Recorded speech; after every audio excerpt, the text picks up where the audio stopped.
FSD V14表现到底怎么样？作为一名从业近20年的防御性驾驶教练，我带着他跑遍了高速、国道、城市道路、乡村小道，甚至有人车混行的复杂夜市。那我们不去聊那些虚无缥缈的参数，只从防御性驾驶的视角带你看看 FSD 的真实实力。介绍一下今天的主角 Model YL 运行的是 FSD V14 工厂版。整个测试过程中，我的驾驶风格大部分时间设置在3档或者是4档，也就是标准偏保守的风格。这套原本为北美路况训练的神经网络，我们把它直接丢进国内的现实路况中，看看表现怎么样。我们直接上实测。一、看高看远的能力，相信很多辅助驾驶的真实用户都有同感，绝大多数的辅助驾驶都是重度的近视眼，不到跟前不减速，甚至还经常出现最后一秒急刹。哎呦，这怎么这么快啊？冲上去，我都感觉它要撞前面。哦呦，这好危险，这个地方。哦，好危险，好危险，好危险！我来刹吧。哇，这个好吓人。那么 FSD 看的远不远呢？答案是远，远到没朋友。那这里要引入一个专业名词视距，视距的单位不是米，而是时间秒。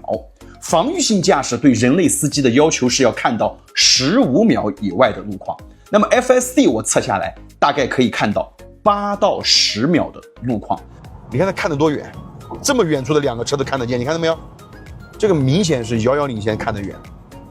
那么考虑到人类驾驶员反应上还有1.5秒的延迟，而 FSD 的延迟是毫秒级别的，所以说呀 FSD 的看远表现已经和优秀的人类司机非常接近了。我看得好远，它很早就知道前面远处是红灯，已经识别出来红灯了。就它的这个界面的话，大概如果按照市区的这个表现的话，它应该能够符合防御性驾驶的要求，能够看到8秒以外的这个路况的。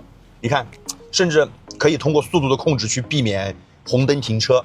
那么对比我们测试的其他辅助驾驶系统，优秀的表现大概在市区只能够看到5到6秒远，高速可以看到3到5秒远，那有些差的呢，甚至连高速都看不见4秒以外的路况。加上呀，这些辅助驾驶系统的延迟明显比 FSD 要长很多，所以他们的实际表现是远远的落后 FSD 的看远表现的。所以呢，我们在用这些辅助驾驶系统的时候啊，发现他们很多时候的反应都是被动式的、应激式的反应，而 FSD 则是预见性的、提前规划。啊，这种情况其实处理的就很好。像刚那个情况，如果这个3轮车在这个地方动的话，很多辅助驾驶会一脚急刹的。我看到，哎，你看变道变得很早啊，这个前面有一个违法停车遮挡了我们的道路，很早我们就开始变道，这个是优点。而变完了还回去，因为后面有车跟得近吗？还是什么原因？他似乎是不愿意占左侧这条道，我们的左后方有辆网约车啊，跟得比较近。我们来看这个高速修路的场景啊，这是很多辅助驾驶的噩梦。好，前面车道右侧消失，我们看它什么时候开始变道啊？非常好。好，你看这种施工路段的表现，及早变道，尽早变道。前面远处右前方这根道已经消失了，天上告诉我红了，还有黄色的标志。我们看它什么时候开始变道啊？看看 FSD， 哦，厉害，看得远。优秀。那么相比较近视眼的辅助驾驶，他们往往是到了很近的地方才减速，才仓促的变道，容易造成惊吓、急刹、危险变道，甚至交通事故。FSD 在大部分的路口遇到信号灯的变化，减速也是平稳且舒适的。我们也特别测了呀，FSD 在城市道路到底多远可以看见信号灯？那么，请看下面的视频。OK， 现在速度是69，我们远处是绿灯，大家可以看一下大屏，看看什么时候它能够识别出来远处是绿灯。啊，这个灯估计过不去了，8754了啊，估计过不去了。我们看它，哎，还已经识别出来了，开始看它什么时候降速，降了，降了。没有人那么早，但是还可以。没有人那么早，就跟真正好的人类司机比的话，刹车还是略晚一点点，但是在辅助驾驶这个集合里面，已经是降速非常早的一个表现了。那么它的选道呢，也并非是完美的。例如这个地方，这道没变好呀，变到这来干嘛来？人家进出多影响你啊！这个地方，这没看远，这个有问题，这没看远。前面是怎么要右转的？对，它要右转的，但是它变道变得太早了。这个地方，我们要右转，前面停辆车。变早了。这个绕行很好，但有点多余，是人开就不会过来的。这个地方，这个选的不好呀，就他明明他是要直行的，他站着最右侧道，开的就很别扭。你看被人不断的套头，多难受啊，兄弟啊！再例如这个场景，当隔壁车道影响他时呢，他偶尔会错过变道的时机。但是这里呢，我还是要表扬一下他，他在走错道以后会错走错开，去前面绕一下，不会去危险的强硬变道或者不按导向行驶。那这个表现呢，比很多辅助驾驶都更优秀，像心智成熟的人类司机。那么更可怕的是呀 ，FSD 不仅仅是可以看到，而是可以理解远处的路况。减速很提前。远处的车流轻微的波动一下速度，我们已经把速度提前降下来了。这样的话呢，这就是防汛驾讲的看远，你的速度要提前去调整，而不是到了眼面前去一脚急刹。我们发现有些配备激光雷达的辅助驾驶系统呢，即使可以探测到远处的障碍物，但是最后呢，往往也是嘟嘟嘟，要么是急刹，要么让你去接管。而 FSD 可以提前基于情境去规划行驶路线，例如呢，这个地方看得很远，提前让已经进入障碍路段的车辆先行；再例如这个地方，提前识别违停车辆占据了我们的半幅道路，以及对向有来车，坚决果断的减速停车。后续呢，不争不抢，像极了心态平静、技术熟练的老司机。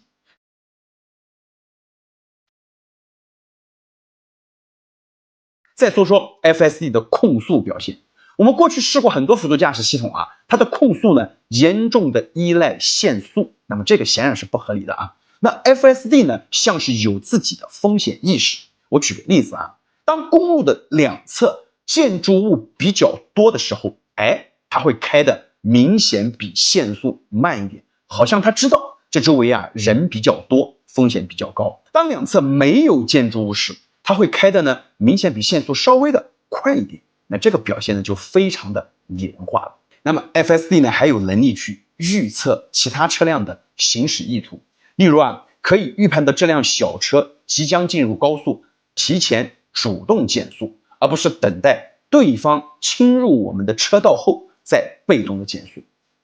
那么再例如呢这个场景，看他这个预判非常好，非常好。这地方就不应该刚才加油，让你跟他去一起混入这个公交的旁边，这很好，应该是让这个人先走。第二个，洞察四周的能力。传统的辅助驾驶系统呢，洞察四周的能力一直是老大难问题。这个是他最大的问题。例如路口的横向感知问题，这是他最大的问题，就他对侧面的风险源评估是很差的。人行横道的停车让行问题，被超车时主动减速配合的问题，以及被紧跟的问题，他们的表现往往是顾前不顾后，不顾两侧。那么 FSD 做到了真正的全方位的风险源的监控。我们来看这个场景它不认识中国的这种临时的信号灯，所以呢它有点闯红灯。但是你看它对两侧的风险源观察依然很到位。在这样闯红灯的情况下，我坐在方向盘的后面，依然感觉到让行充分非常的安心。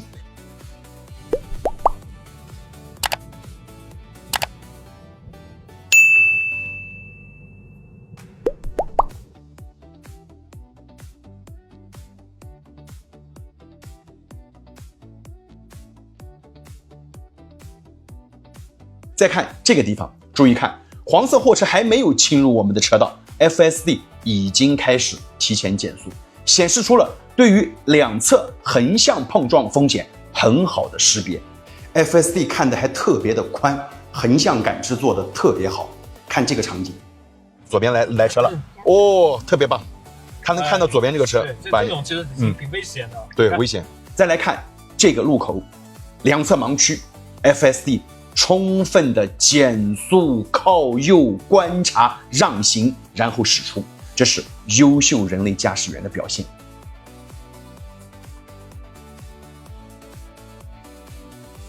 我们再来看这个没有交通信号，它的路口表现。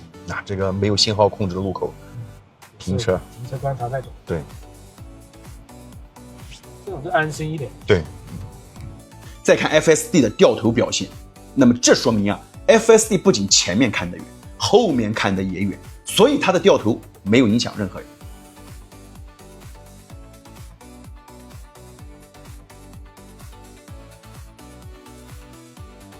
那么再来说人行横道让行的问题，很多辅助驾驶系统人行横道让行都做得非常差。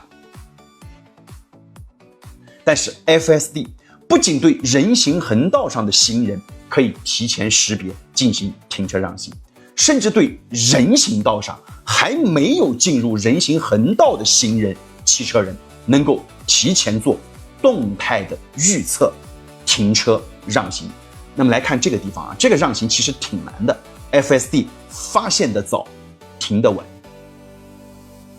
那么仔细观察呢，我发现有时候行人的身体的走向，甚至头部、眼睛的朝向，都会影响 FSD 对行人动态的判定，影响他的让行决策。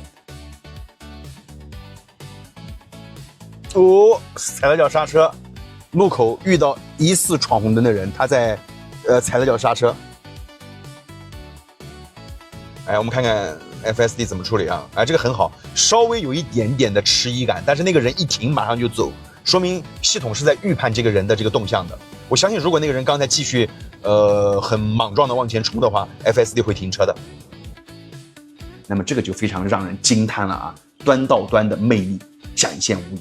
不过呢，由于 FSD 训练于美国，目前对行人的礼让呢，可能会影响一点效率。对于呢，已经有让行文化的城市例如像上海、杭州这样的地方呢，那它的用户可能比较容易接受 FSD 的让行。但是在让行文化还没有形成的城市，那么用户呢可能会觉得这个会影响效率但是我要说辅助驾驶的底线追求的应该不是效率，而是安全。你都用辅助驾驶了，你要操心的是什么？是它不给你惹事，不违法，不出事故，这才应该是你最核心的诉求。好，我们再来看非人行横道的普通路段的让行人也是做得非常的丝滑不会有突兀的刹车。那么再来看这个地方，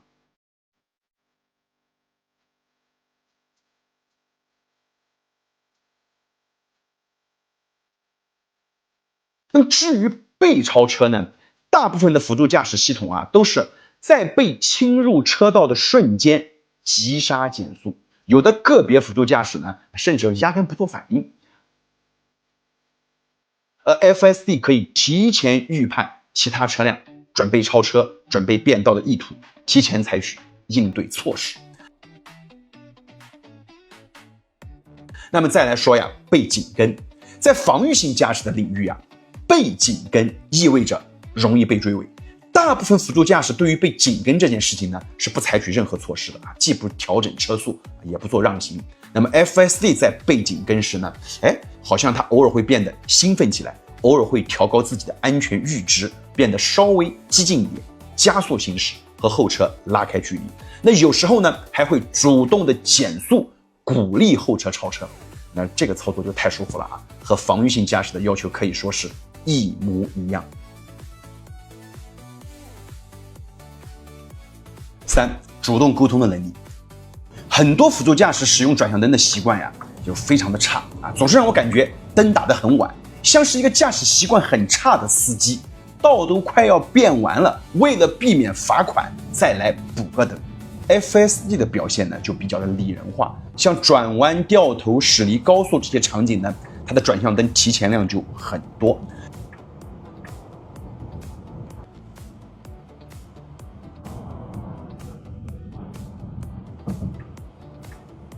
你看打灯变道多提前，所以 FSD 的打灯变道非常提前，这个点是值得所有的辅助驾驶去学习。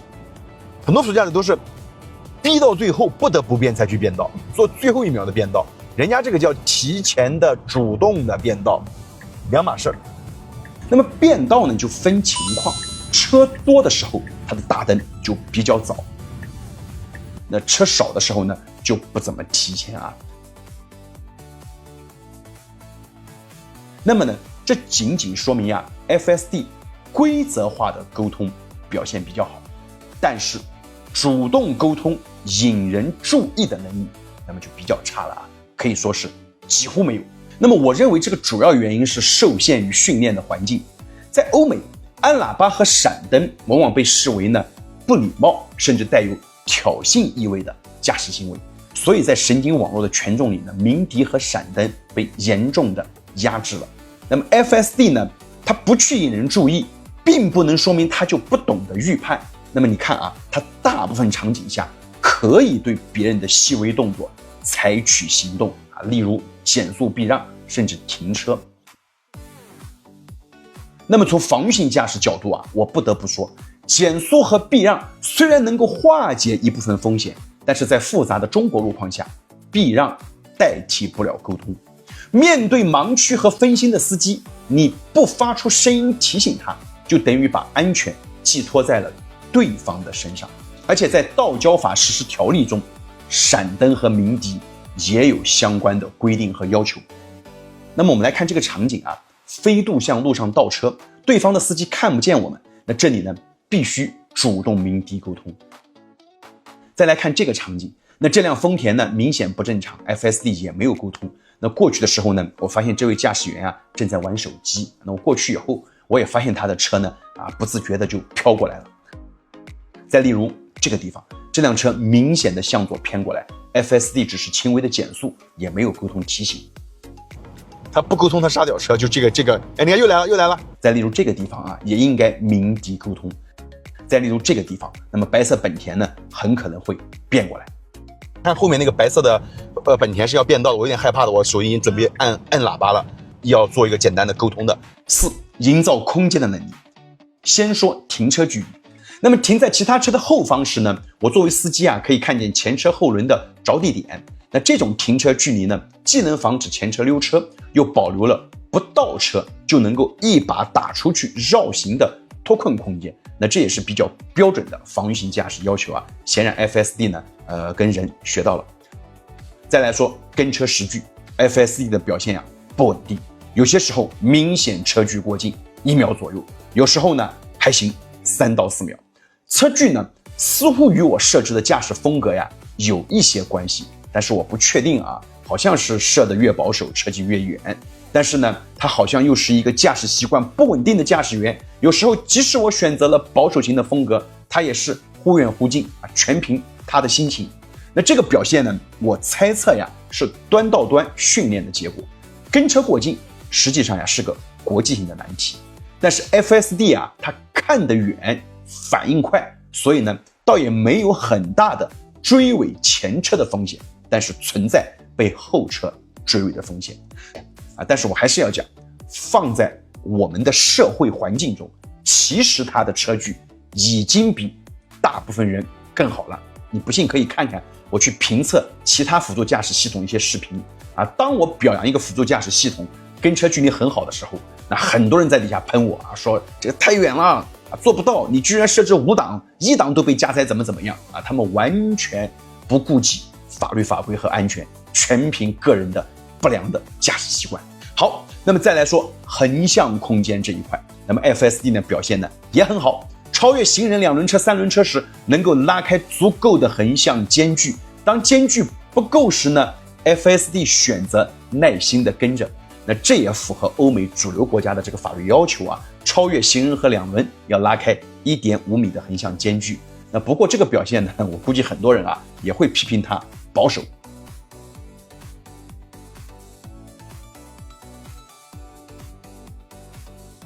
那么所以在这种呢布满摊贩、电动车和行人的路段呀，FSD 显然没开过啊，所以它在这里寸步难行。这个时候呢，如果你把风格调整为2或者6，也就是调得激进一些，FSD 呢勉勉强强还能走起来。对于两侧的并排和3车一线的场景呢，这个控制的也不太好。那么请看以下的场景啊。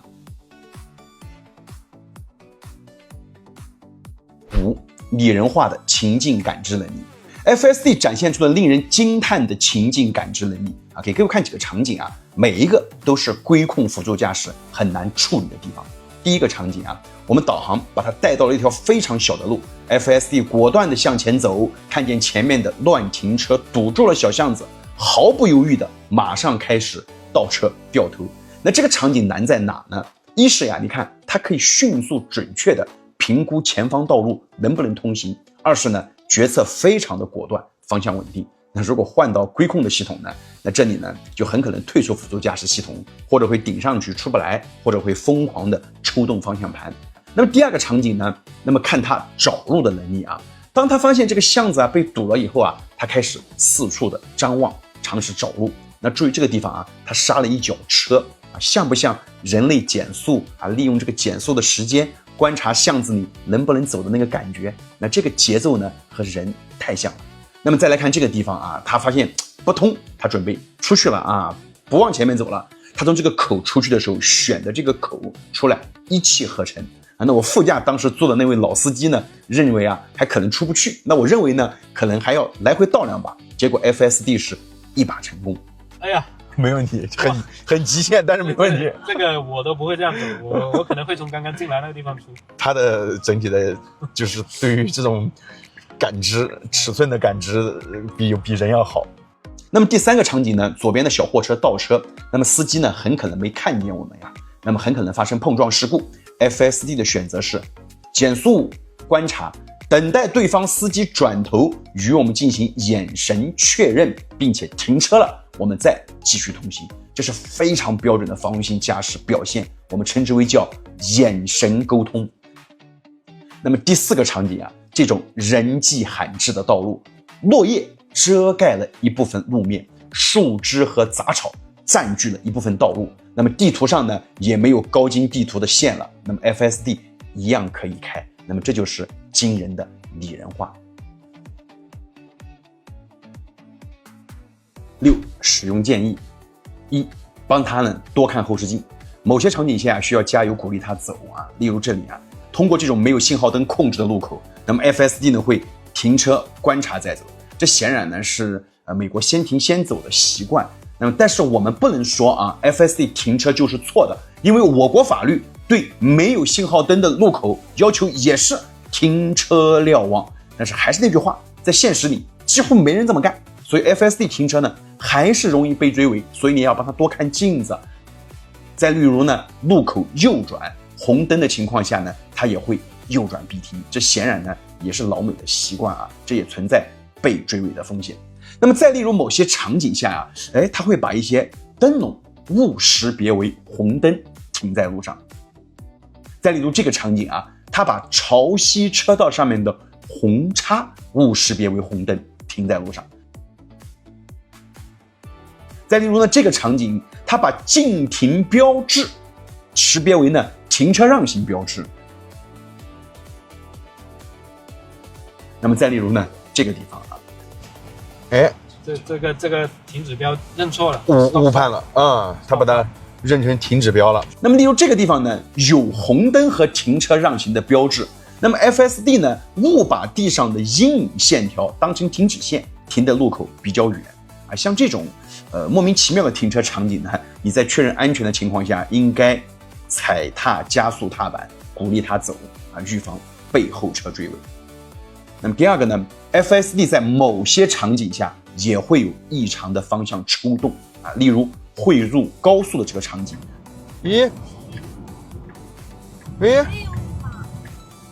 突然出现了异常的这个抽动啊，当时的后方并没有任何车辆对它进行干扰啊，我认为啊，它很可能是在某些车道线的识别或者场景识别出现了问题。那么所以呢，即使 FSD 接管的焦虑非常非常低，但是依然不能够掉以轻心，还是应该保持专注，随时准备介入。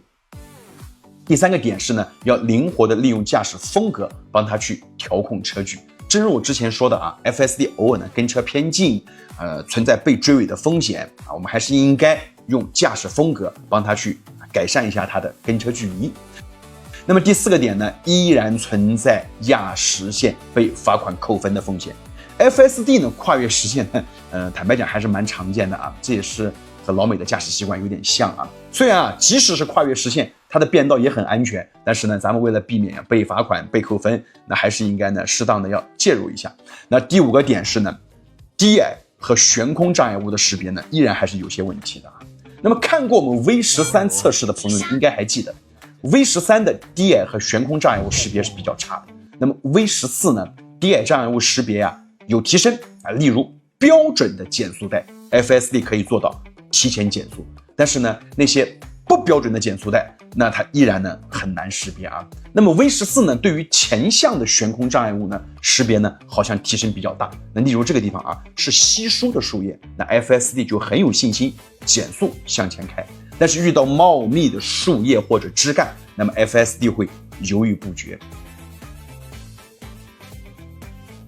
但是呢，还有个新发现啊，就是 FSD 对于后向悬空障碍物识别是依然有问题，差点在倒车的过程中碰撞停车场的挡杆啊！你看这个地方把这个保安大叔吓了一跳啊！